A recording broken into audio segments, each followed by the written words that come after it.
자, 이제 말씀 준비하면서 봤던 책에 오늘 본문을 이렇게 설명을 하더라고요. 우리나라에 세종문화회관 있잖아요. 굉장히 크고, 좀 실력 있고 능력 있는 그 예술가들이 다 그 무대에 서고 싶어 하잖아요. 그럼 우리가 그 세종문화회관 매니저라고 생각해 보자는 거예요. 그러면 이제 공연을 다 기획하고 준비하고 섭외하고 다 할 거 아닙니까? 그럼 이제 관중들이 돈을 내고 그 안에 들어와서 그 공연을 본단 말이에요. 근데 어느 날부턴가 세종문화회관 앞에 듣도 보도 못한 사람들이 와서 연주를 해요. 뭐 이름도 없고 잘 알려지지도 않은 사람들이 와서 연주를 하는데 이상한 음악을 연주를 해요. 근데 사람들이 그 연주를 좋아하는 거예요. 막 입으로 소문이 전해져요. 방송을 타는 것도 아닌데 입에서 입으로 소문이 전해지더만 그 세종문화회관 들어올 사람들이 이제는 그 안에 들어가지 않고 그 밖에서 그 모르는 사람들이 연주하는 거 그걸 보고 막 좋아하고 막 열광을 한단 말이에요. 그래갖고 이제는 그 손님들이 없어지는 거예요. 공연을 보러 돈을 내고 공연을 보러 그 문화회관 안에 들어오는 관중들이 없어지고 그 사람들이 다 밖에서 그 모르는 사람들이 연주하는 걸 보고 막 좋아하고 막 박수를 쳐주고 막 이런단 말이에요. 그럼 우리 어땠을까요? 우리가 그 매니저라면. 그럼 밖에서 연주하는 그 사람들 쫓아내볼까? 근데 이게 안 되는 거예요, 잘. 하도 그 음악이 좋고 그 음악이 많은 사람들이 매료가 되고 흥분을 하니까. 지금 이런 상황이에요, 이런 상황. 그러니까 성전이 중심이잖아요, 성전이. 이 당시에. 그리고 이때 성전이란 것이요. 지금처럼 이게 교회 건물 하나, 딱 딸랑 하나만 있는 게 아니에요. 엄청나게 큽니다. 그 안에 부속 건물들이 많아요. 심지어는 성전에서 제사를 계속 드리니까 제사장들 있잖아요. 이 제사장들이 한두 명이 아니에요.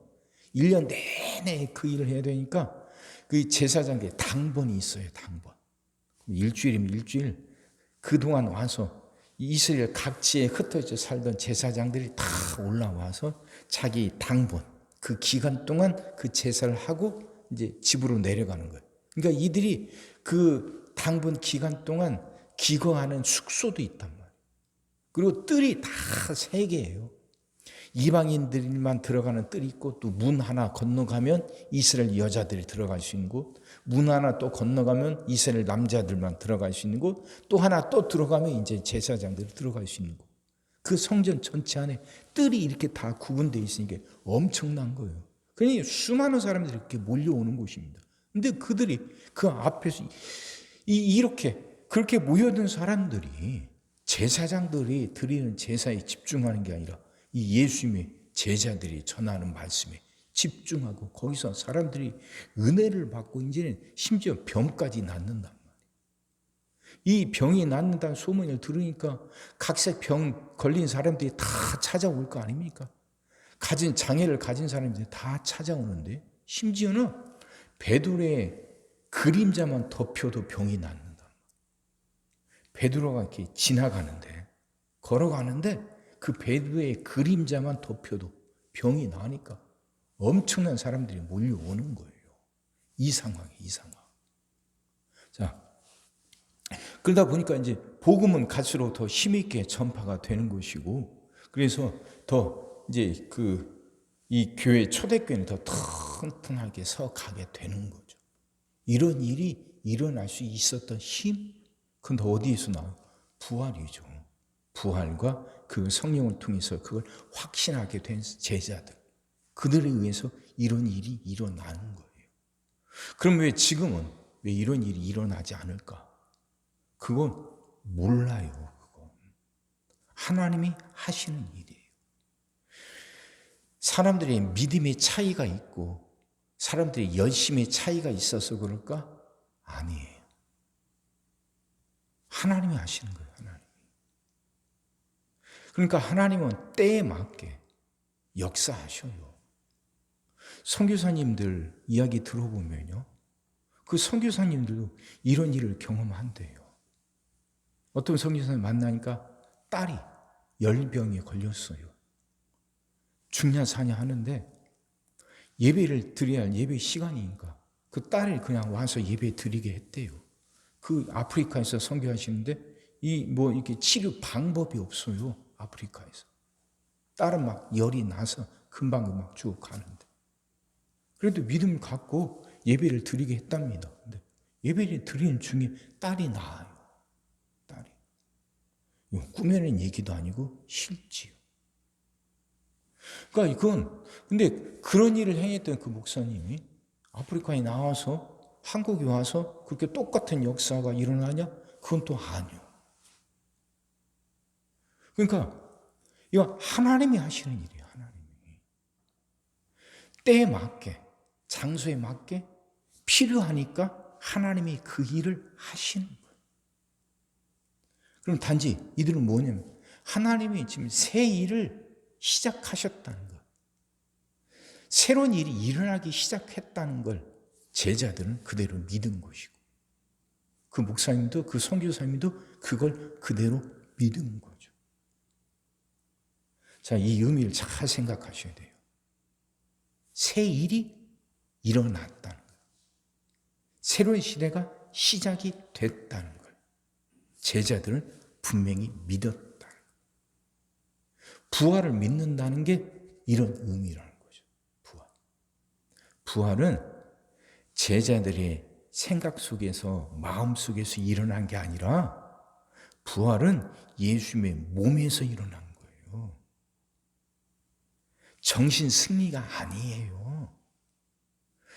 따르던 스승이 죽고 그들이 큰 위기에 몰렸는데도 어느 날 갑자기 이들이 새로운 생각을 갖고 우리 다시 일어설 수 있다. 다시 해보자.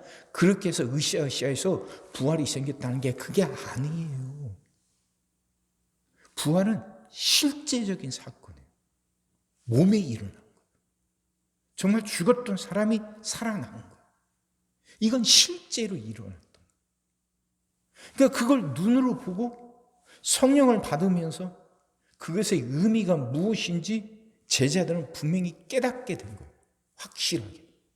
성령을 통해서 그 부활의 의미가 예수님이 죽었던 예수님이 새로운 몸으로 다시 살아나신 것 그걸 보고 그 의미가 무엇인지 깨닫게 돼요.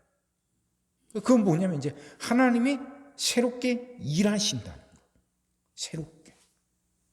새롭게 일하신다는 게 분명히 깨달아지니까 그들을 통해서 하나님이 역사하신 거예요. 그 때에 맞게. 그러니까 이걸 사람들이 보게 되는 거예요. 각색 병 걸린 사람들이 나와서 제자들에 의해서 깨끗하게 낫는 걸 보고 이 다른 사람들도 뭔가 새로운 것이 지금 시작이 되고 있다는 걸 깨닫게 된 것이고 그걸 깨닫게 된 사람들이 초대교회로 교회로 모여들게 되었다는 거죠. 자, 그럼 우리에게도 이런 깨달음이 있고 이런 믿음이 있어야 된다는 거죠. 부활에 대해서. 우리는 교회를 오랫동안 다녔으니까 부활이라는 거에 대해서 잘 알고 있어요. 잘 알고 있어요. 근데 진정한 그 부활의 능력, 그걸 분명히 우리가 믿느냐 하는 거예요. 부활의 능력. 새롭게 일하시는 하나님. 그럼 그 새롭게 일하시는 하나님이 내 삶 속에서도 그렇게 일하실 텐데. 그럼 우리도 그걸 소망을 갖고 기도하자는 거죠. 그 부활의 역사가 내 삶 속에서, 그 새로워지는 역사가 내 삶 속에서도 일어나게 해달라고. 그냥 내 머릿속에서만, 내 생각 속에서만이 아니라 내 삶 속에서 실제로. 성경은 그 부활의 역사가, 그 새로움의 역사가 실제로 일어났다고 기록하고 있단 말이에요. 그러지 않으면 실제로 일어난 거죠.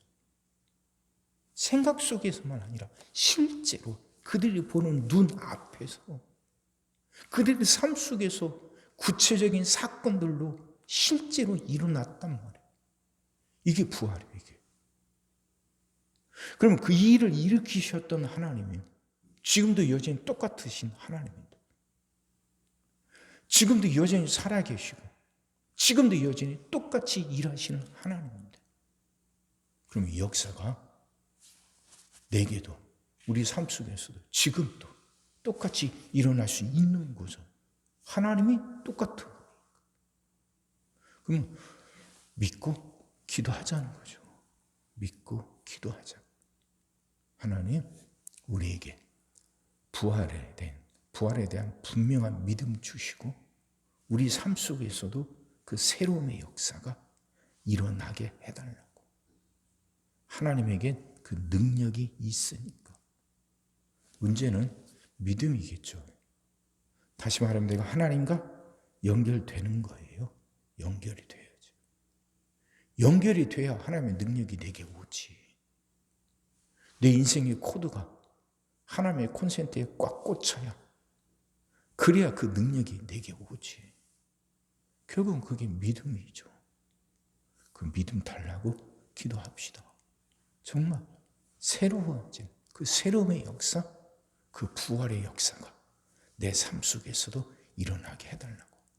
말씀을 분명히 믿고 그 말씀이 내 삶 속에서도 그대로 나타나게 해달라고. 그 기도를 통해서 그 은혜를 받고 복되게 살아가는 여러분과 제가 되기를 주의 이름으로 축원합니다. 기도하겠습니다. 사랑의 주님, 말씀이 이해가 되게 하시고 깨달아지게 하시고 은혜가 되게 하여 주옵소서. 하나님, 우리는 이 성경을 그냥 단순한 책이고 단순한 글자가 아니라 하나님의 말씀으로 믿습니다. 이 성경이 일어났던 그 사건은 예전에만 일어났던 사건, 옛날에 그냥 일어났던 사건으로 끝나지 않고 지금도 계속될 수 있는 사건으로 믿습니다. 이 사건을 일으키신 하나님이 지금도 살아계시고 지금도 여전히 똑같은 능력을 갖고 계신 하나님이기 때문입니다. 하나님, 문제는 우리의 믿음입니다. 말씀을 분명히 믿게 하여 주옵소서.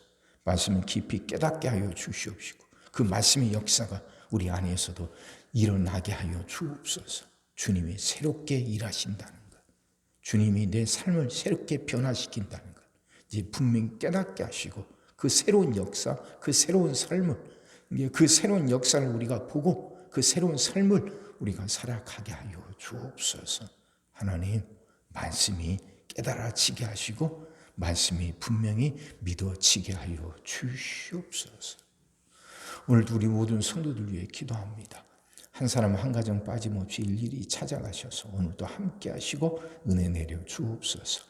가정들이 다 평안하게 하시고 식구들이 다 건강하게 하시며 생업이 다 형통하게 하시고 문제들이 다 해결받게 하여 주옵소서. 우리 자녀들을 축복하시고 앞길을 열어 주옵소서.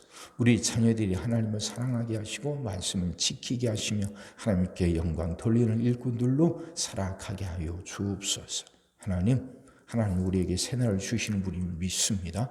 성도들은 질병을 이겨내고 물질의 어려움을 극복하고 수많은 문제들을 해결하며 살아가는 그 새날을 살게 하시고 교회도 예배가 살아나 빈자리가 가득 채워지며 언제나 생명의 역사가 일어나는 새날을 살게 하여 주시옵소서. 오늘도 모든 성도들 눈동자처럼 지키시고 복된 길로 인도하여 주옵소서. 믿사옵고 예수님의 이름으로 기도하옵나이다. 아멘.